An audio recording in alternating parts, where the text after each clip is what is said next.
The Hog Sty is brought to you by TicketClub.com, your one-stop shop for live events nationwide. Whether you're looking for game, theater, or live performance tickets, don't sweat it. TicketClub.com has you covered.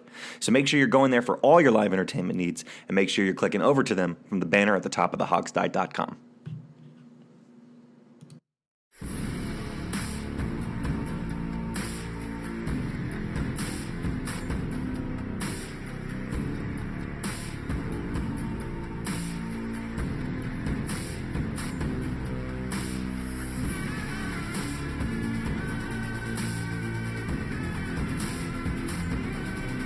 By fans, for fans, the Hog Style.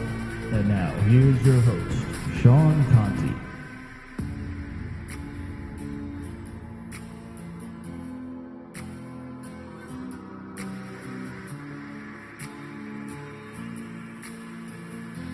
Hey everybody, welcome to another Lost-taculous week of the Hog Style. Sean is off having a makeout party with his girlfriend or something like that. So, you're stuck with me as host again. This is Alex. Hope you all enjoyed watching Haskins' first start ever as a Redskins quarterback. With me to talk about that today, we got Jamal and Steve. Guys, what did you think? What was going on there with Haskins? Give me your letter grades right off the bat. Let's start with that. Letter grade? I'll give Haskins a B-. I mean, he wasn't terrible. He did okay. He didn't really do anything to help the team particularly either, but he didn't make any mistakes. They did a whole lot to try and help him out. Obviously Adrian Peterson had a spectacular first half. So he was okay. I mean, it was a good first effort. I give it a C. And that's just average. That's what people need to understand. It's nothing good, nothing bad. But like Steve said, he didn't really do more to help the team out. So I mean, what else can you really do? And this is first game starting. Excuse me. So yeah, yes. I give him a C. Let's not make the same mistake that the announcer was making during the first quarter, where he kept on forgetting that Haskins has played before. Yeah, right. Yeah. Yeah, we're better than that guy. I think it was Daryl Johnson who was screwing that up, wasn't it? Week of preparation. I don't know how you messed that up. No, it wasn't Johnson. It was the play-by-play guy. Johnson's the color guy. Okay. Yeah, and they were there when we played San Francisco, I think, and so they've seen him start before. Well, it's like, dude, it's your full-time job. You were there for like 5 days preparing for the game. How do you mess it up? It's crazy. Well, you didn't give your letter grade, Alex. What is it? I'm going to stick with Jamal here and say C. I'm trying not to give him too much of a, well, you're a rookie curve. Yeah. He threw for, $144? I'm sure we'll get into the full numbers, but... Yeah. Yeah, so that's not very impressive, but you want to take into account that was a bad windstorm they were playing in. I mean, you could see how it was affecting kicks and a lot of other, balls that were flying through the air, so that impacts quarterback's play as well. Okay, stats for the game. Please, Dwayne Haskins. Before you start, please emphasize the third downs. I don't know if you have those numbers, but if you do, please emphasize, because I know it has to be terrible. It is terrible. Yeah, I can kind of muddle through that. Okay, so stats. Dwayne Haskins went 15 for 22 for 144 yards, average of 6.5 yards per attempt, was sacked 4 times for 28 yards, had a quarterback rating of 86.2, so that was his day. The net yardage passing was 116 yards on the day when you subtract out the sacks. Adrian Peterson went 18 for 108 with a long of 28, and I'll just say that 101 of those yards were in the first half. At the end of the first half, he was 10 for 101, and at the end of the game, he was 18 for 108. So in the second half, he went 8 for 7 yards. Yeah, that ain't good. Yeah. Well, I mean, what'd you expect? But let me get through this. Haskins had 3 rushes, 14 yards. Wendell Smallwood went 2 for 5. Receiving-wise, Paul Richardson was the winner on the day. He was 4 for 42 for 10.5 yards per attempt. Terry McLaurin was 4 for 39. Adrian Peterson went 1 for 22. Jeremy Sprinkle went 1 for 16 and a fumble. Steven Sims was 1 for 12. Trey Quinn was 1 for 9. Kelvin Harmon 1 for 6. Wendell Smallwood 2 for -2. Sprinkle had a fumble, as I said. That is offense, and needless to say, nobody scored a touchdown because this team doesn't score touchdowns. What is that? I don't know what you mean. Yeah, exactly. And for the record, we have now gone 13 quarters without a touchdown. And before next week's show, the next show, I will have the answer for what is the longest streak in NFL history. I couldn't come up with it straight off the top of my head. Well, here's, do you know? No. Here's one thing, though. Because I was looking, I had saw before we started. The Redskins have now gone 3 straight games without a touchdown for the first time in their 88-year history. So if you're talking about a team record, this is the team record. 3 straight games, and that's not including. I don't think that's including the second half against the fourth quarter against the Dolphins. No. Yeah, that's quarter 13. So so that wouldn't, what you just said wouldn't include that. So yeah, it's surely like maybe one of these teams like the horrible Buccaneers in the 70s. I don't know, but I will figure that out at some point before the end of next show. There's probably some team in the 1920s who got shut out every game. Maybe so, yeah. But I'll have something for that next time because I really want to know because it's getting to be pathetic. So anyway, stats. Josh Allen, for his part, was 14 for 20 for 160 yards, 1 touchdown, quarterback rating of 110.4. That's just embarrassing when Josh Allen puts that up. Rushing-wise, Devin Singletary, 20 for 95 for an average of 4.8 yards per carry. Frank Gore was 11 for 15. Josh Allen was 8 for 12. Receiving-wise, John Brown was 4 for 76. Devin Singletary, 3 for 45. Dawson Knox, 2 for 14. Cole Beasley, 2 for 13. That was offense. Defense, Landon Collins, again, was the leading tackler, 9 tackles. Josh Norman, Troy Apke, and Jonathan Allen all had 7. Sean Deion Hamilton had 6. 2 sacks on the day. 1 was Matt Ioannidis. 1 was Montez Sweat. And the sacks on the Bills, just because I want to make you guys suffer, Trey White had 1. Jordan Phillips had 1.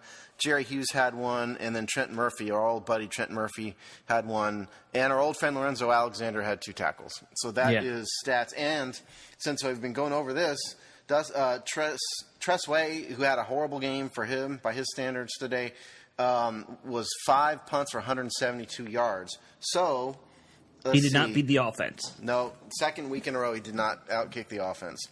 I think if that first kick had been better, the one that kind of went into the wind and just died in the middle of the field, if that had been better, he'd have had a good shot. I don't know about that. I mean, because the total offense was 144 plus 127, and so that's 244, 274. That's 271. So he would have had to have a couple more punts in there. Yeah.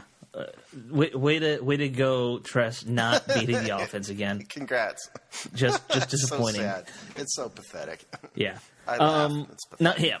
The offense. The offense. Yeah, the offense is pathetic. Well, let's stick with the offense because we already started with Haskins here. I want to keep talking about him, talk more about this run game because, for the first half of the game, the run game was actually effective, guys, and that's not something we're used to seeing very often. Here's my thing with this offense, and I make an emphasis to say this. Anytime I talk about when I say y'all or Redskins fans or things like that, is because we do tweet live when we watch the game. So primarily, most of my information comes from there. I don't watch the games with friends unless I want to go to a bar. With that being said, people have to understand that when you put the game plan out there to you're going to emphasize the run. You're going to make sure that Haskins does not have any added pressure on his shoulders to make any forced plays, any forced errors, or things like that.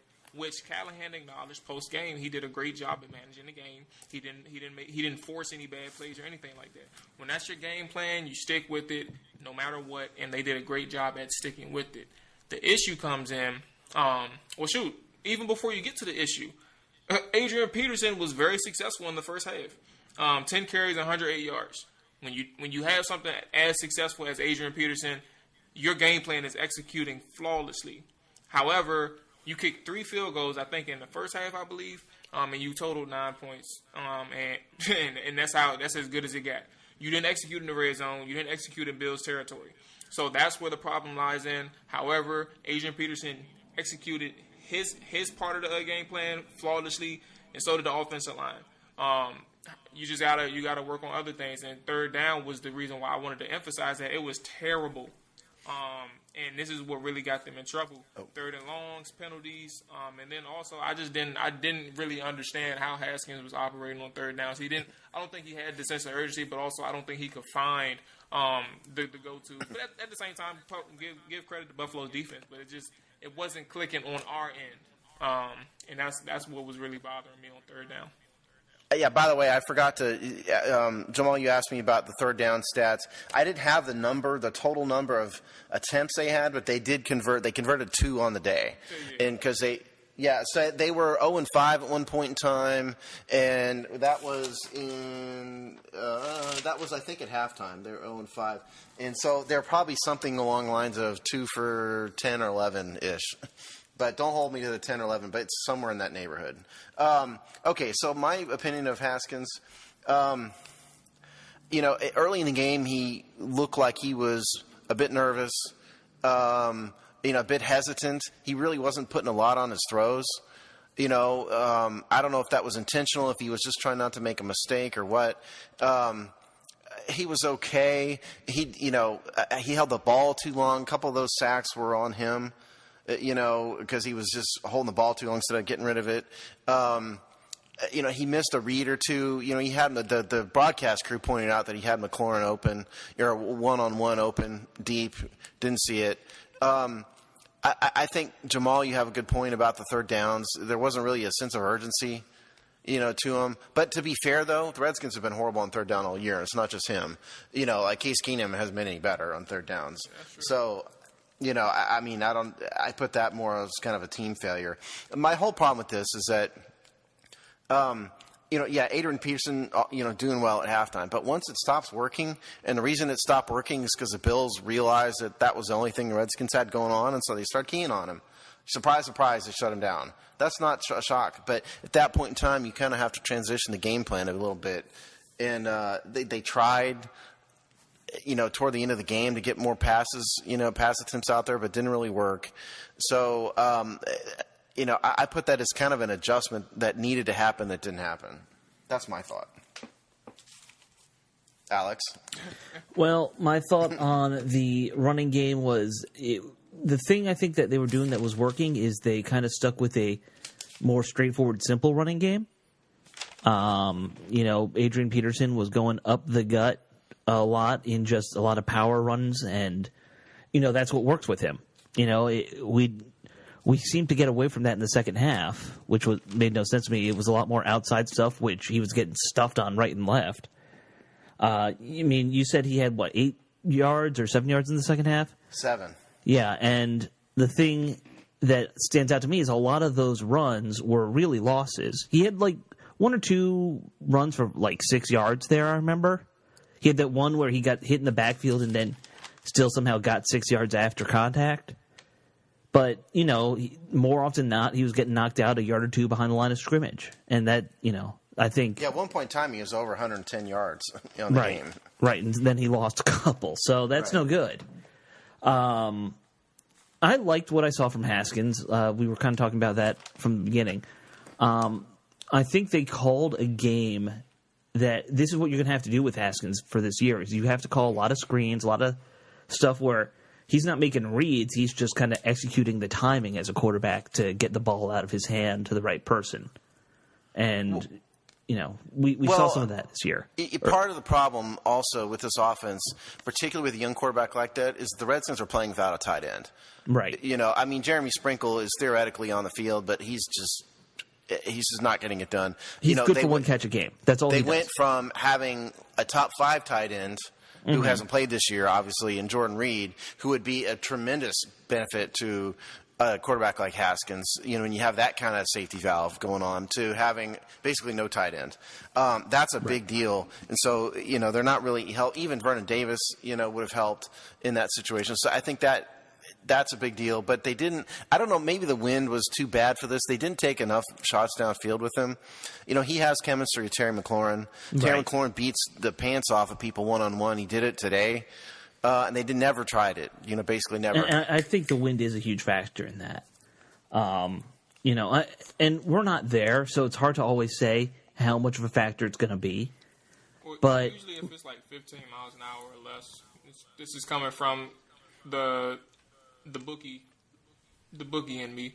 But usually when it's 15 miles an I don't know what it was, but I'm just saying whatever. If it was 15 miles an hour or less, then it's not really a big deal. If it was anything higher than that, then maybe it plays a factor. But if you know, then you can just speak on it. I don't know. I don't know if it was 15 miles an hour or higher. I heard them say at one point gusts up to 30 or something like that. Well, so that is a problem. Okay, but see, that's only, that's a problem when you're going into the wind. Yeah, it is. There's opportunities. It's only two different ways because I think it was going north and south, and not east and west. So yeah, you're right. Yeah. I just think they, at some point they needed to open up the game plan a little bit. When you see that the running game isn't working in the second half, the way to combat that is to pass more, which opens up the defense a little bit, and they just never really did it. I get that they're trying to protect the kid, and to his credit, he finally went a game with no interceptions. Yeah, he got sacked a lot still, but I believe we were. Didn't I? I think I said on the preview show that he had 22 pass attempts coming into this game and had 4 interceptions. Yeah, which is not a good ratio. No, it's horrible. And so at least he didn't make those kind of mistakes. So credit to him. It'll get better. Now, of course, Callahan said in his post-game presser that he wasn't sure who was going to start against the Jets, which is incredible. You have to just stick with him at this point. No, you don't. Here's what, according to this John Keim, so this is credit to him. He says Redskins interim coach Bill Callahan said he doesn't know yet if Dwayne Haskins will start at quarterback after the bye week. Callahan said he felt Haskins managed the game well, but he wants him to work on being better with third down pass protections. So that was Callahan's comments on Dwayne Haskins. Again, and I've said this before, why are we having a rookie quarterback who's never called pass protections handle the pass protections? Well, that's what NFL quarterbacks do, Alex. I know they do that, but plenty of times they'll take that off a rookie's plate his first year. Yeah. That's tricky. Like calling the blocking schemes, I assume, Like, that's the quarterback's responsibility. Like, they have to be able to do that. So, like, if you're asking, I see what you're saying. Like, usually the offensive lineman can do it. But, like, this is, that's rough because that's putting like a blame on one person. But just knowing the roles and responsibilities, everybody is supposed to know those things. Like, that's very critical for a quarterback to even be on the field. Is to know how to set their lines right. And if you can't set your line, you can't even be out there on passing downs. You can hand the ball off. But it's just hard to say like who on which side if they should like lighten the load up on Haskins or not, just for the sake of putting them on the field. And to his credit, or not to his credit, but I think another factor in his performance is that they basically had no performance at all from the slot receiver. Trey Quinn was completely invisible. Basically he had 3 targets. One was just a bad pass. Floated one over his head. But it was basically just not there. One of them right in the hands, though, and he was, well covered, but one.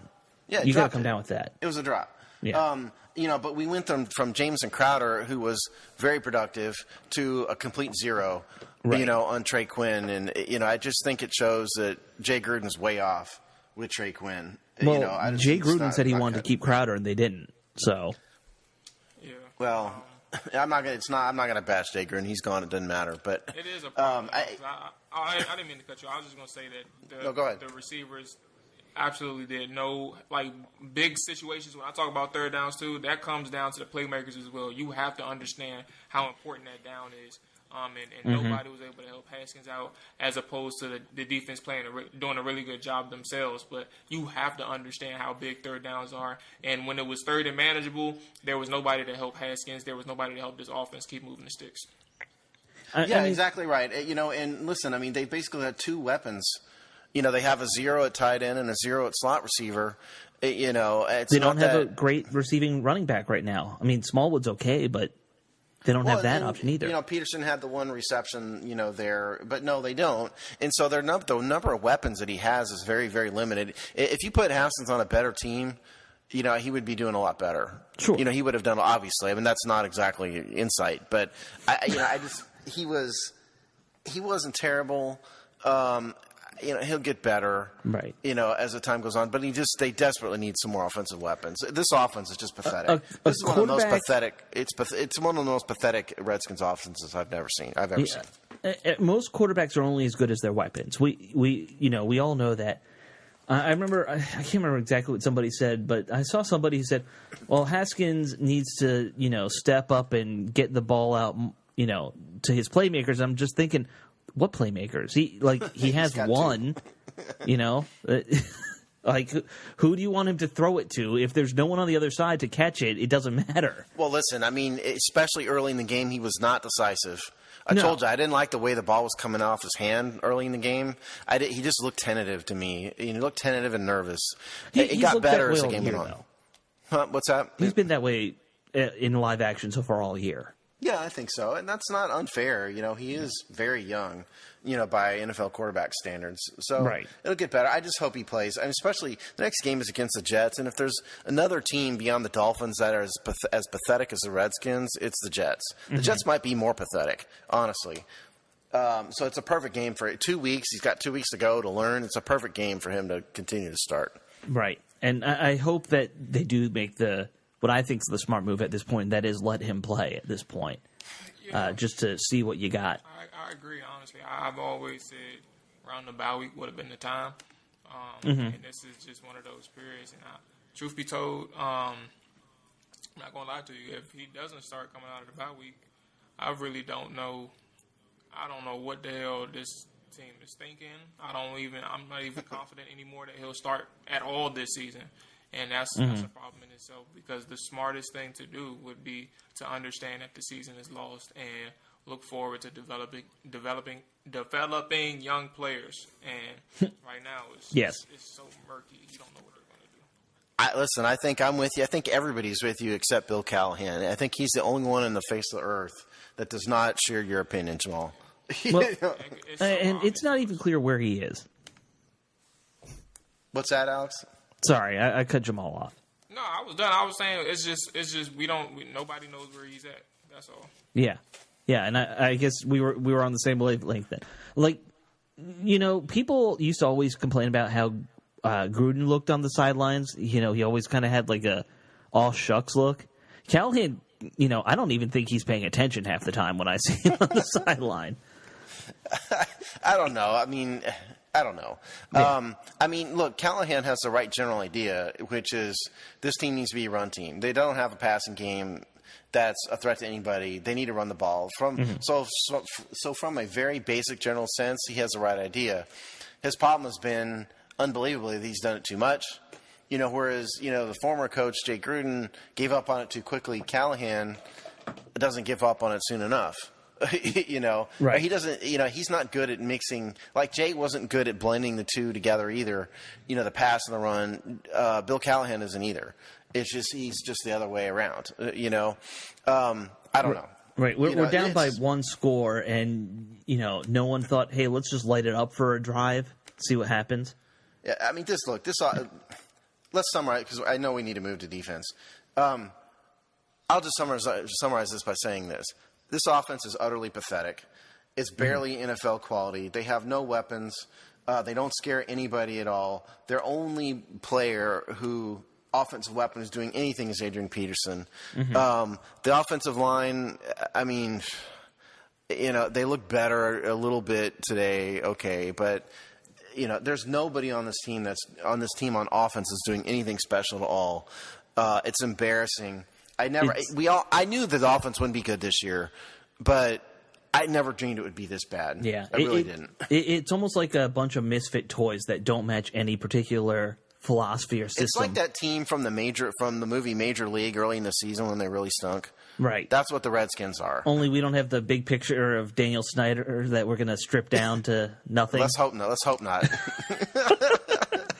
And they don't have a felon, throwing the football, like they did in Major League. So that's true. All right, well, let's switch sides then. Let's talk about the defense, because boy, oh boy, did they kind of fall off the wagon again. We thought things were starting to go the right direction in the last 2 or 3 games. They were kind of looking competent. This game, they were getting beaten up in the run game.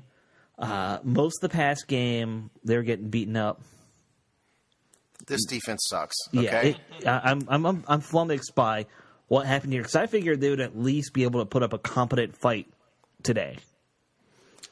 Listen, I did too. You know, the defense, I've said from the beginning, I said in training camp, this defense is overrated. You know, we had expectations that are too high.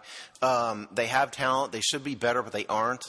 You know, I see them getting beaten one-on-one in the front seven and in the secondary way too much. Way too much. And today that included, by the way, the darling of the secondary, Quentin Dunbar, did not look good today. You know, he missed, you know, he had a couple bad coverages. The guy everybody hates, Josh Norman, was bad too. But they just get beat one-on-one consistently. Mm-hmm. You know, they let Devin Singletary make them look stupid. You know, Oh my God. I mean, I don't know what to say about the defense. That's far more disappointing than the offensive performance because we kind of should have seen the offense coming. You know, maybe not this bad, but the defense. Sean, you guys weren't on the last show, but Sean said it perfectly. The Buffalo Bills are what we hoped the Redskins would be. Mm-hmm. They don't, you know, Josh Allen stinks as a quarterback, but they have a strong run game and they have a fairly stout defense. That's what the Redskins were supposed to be, and instead they have neither. Right. And I mean, the thing is they use Allen to his strengths and make it work with his pass game, you know. Yeah. And, you know, that's what you need to do with any quarterback. So, but talking about the defense, I was amazed. I'm constantly amazed by, in the run game, how often guys are running past the ball carrier and, you know, they're not even making a move half the time. It seems like Singletary is just like, I'm going for the A-gap, and somehow somebody runs past him to go outside, you know? And I just don't understand how Bostic is... At this point, I'm ready to just see somebody else start it. I don't know who else there could be. There isn't anybody else. Who are you going to put in there? Anybody. I want to see one of the young kids. I hear kids. Jamal sighing. He's not... who is it, Will Compton or Mason Foster bad? There ain't much we could do about that. I agree with you. I would rather Mason Foster or Will Compton back. Mason Foster was terrible, dude. He was awful, okay? I mean, John Bostic isn't anything special. He's not helping. He's not been horrible. You know, he's just kind of, you know, if you want a letter grade for him, I give him a C to C minus. Whereas Mason Foster was gotten an F last year. Well, think about this, though. Just in all honesty, who on this team, and two things, actually, I'm going to ask two questions. Who on this team, outside of Terry McLaurin, because that's just the layup, I need you guys to think a little bit hard right here. Who on this team can you really say has benefited or majorly contributed to the Redskins, whatever success they have in any unit? What have they really contributed to? It's hard to say. Like, you have players who's showing potential, but you really don't have people that you say, all right, these are the guys who've been dominating games, regardless of what, you know, the outcome, the score is, but they've been dominating games at that position or that position group. It don't matter. Like, you can name the younger guys, they haven't really contributed to like how good a unit has really been. And secondly, you noticed. Well, I'll wait. Because that's a long. Okay, yeah. I mean, I've got two on offense. You know, I think Terry McLaurin has done that, and the post Jay Gruden era, Adrian Peterson has done that. But on defense, there's nobody. Not one player on defense has done what you're suggesting, which is lift his position group up. You know, not nobody. You know, it's just I just don't understand. The defensive line, in particular, in defensive front seven, should have been much better than they are. But I'm just tired of seeing them lose their battles one-on-one. I think the losing their battles one-on-one thing, to me, speaks a lot to not just coaching, but like there are times where you'll see a lot of these guys at least get a kind of a draw in their one-on-one matchups. That's when you need to find that linebacker who can kind of wreak havoc in the front seven. Somebody they need one guy to kind of be what London Fletcher used to be. Like when he was in his prime, you know, he had a bunch of no-name guys on the line in front of him for most of his career, but London Fletcher would just go in and clean up every time. And that's what we're really lacking on that front seven these days. I mean, there's a whole bunch of people who tell you it's that defensive end, Chase Young. From oh God, Jamal, help me. Where is he from? I'm having a brain dump. Yeah, the defensive end. Oh shoot! Oh, Ohio State. Sorry. Yeah, okay. I mean, there's a lot of people who'd say he's that disruptive. That's somebody to look for in the draft next year. But Alex, they don't have anybody like that. No, they don't. Zero. Yeah. Casanova McKenzie was a bit disruptive, but he didn't play much, and now he's on IR. Montez Sweat has looked competent at times. I think he's more versatile than we maybe gave him credit for. I mean, we kind of expected him to just be a pass rusher, and he's not. He's more than that, but all the same. I don't know if he cheated the 40-yard dash at the combine somehow, if a watch skipped a tenth or two or what. I have yet to see. I didn't see him run 4.4 on film in college. I haven't seen it here at the Redskins. I mean, he barely chased down Josh Allen today.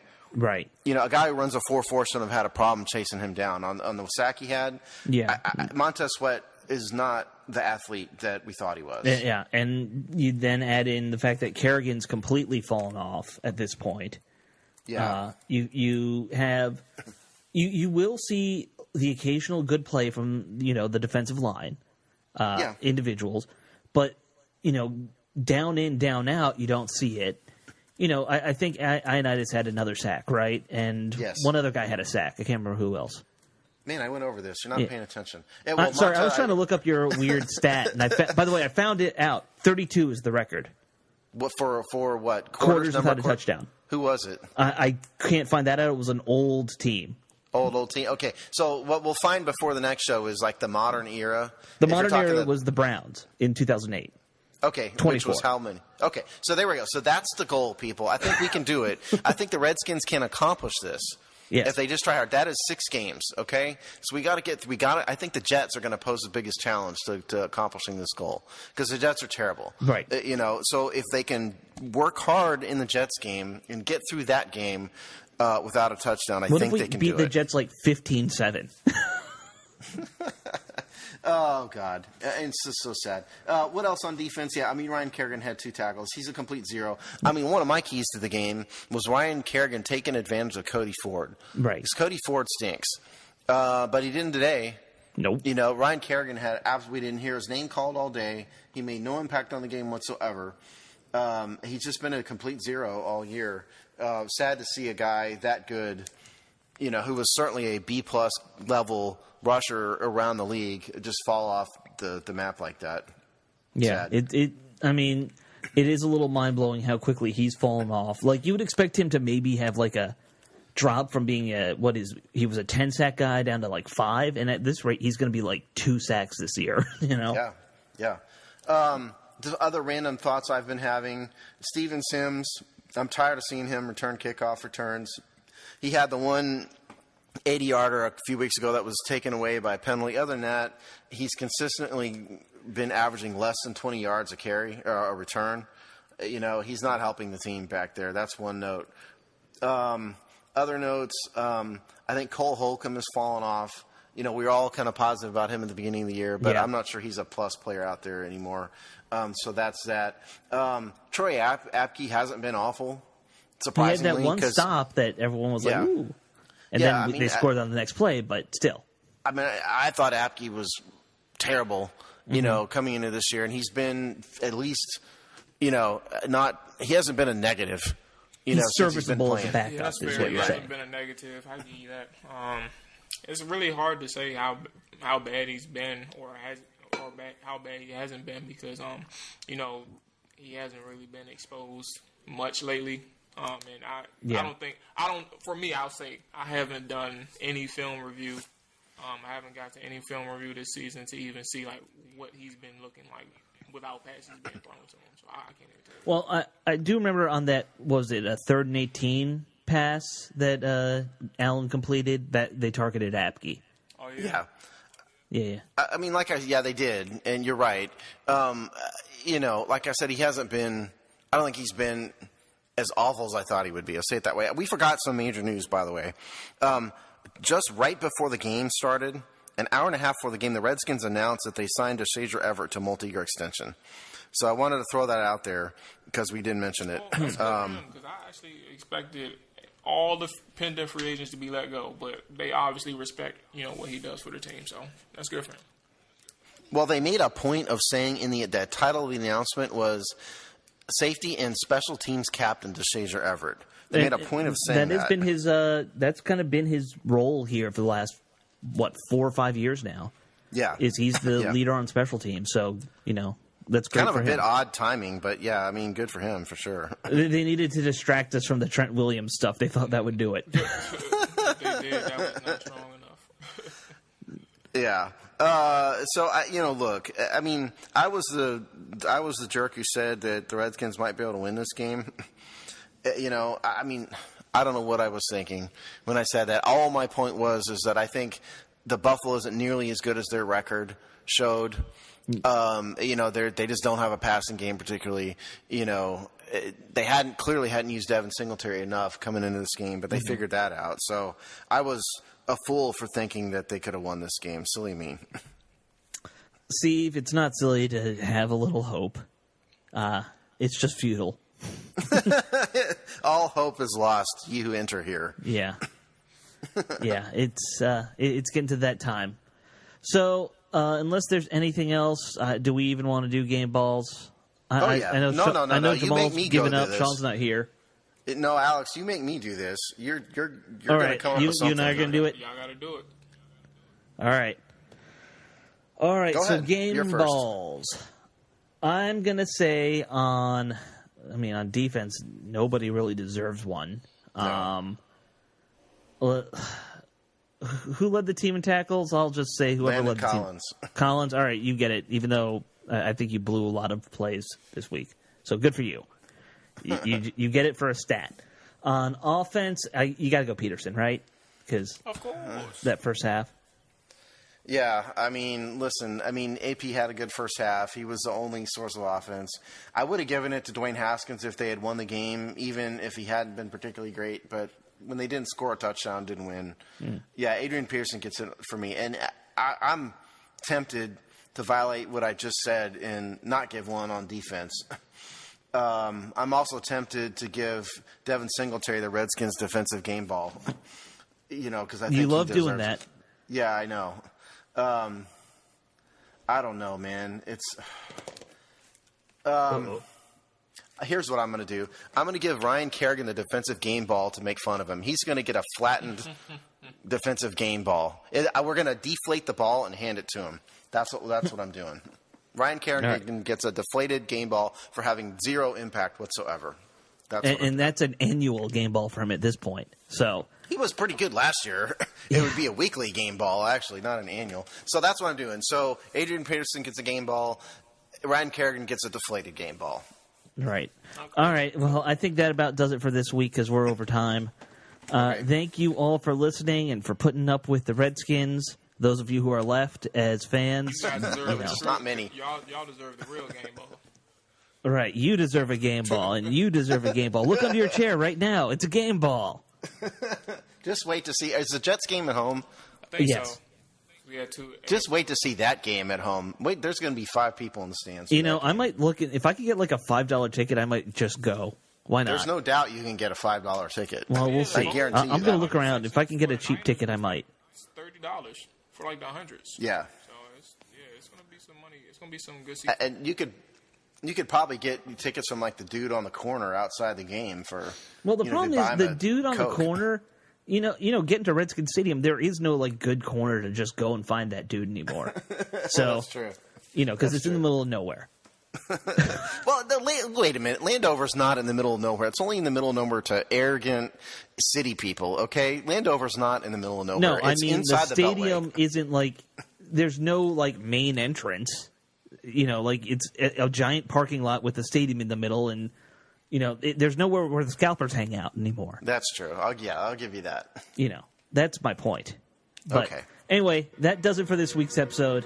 Thanks for tuning in. I'm sure you're all hungover from the Nats parade. Other than that, have a good one.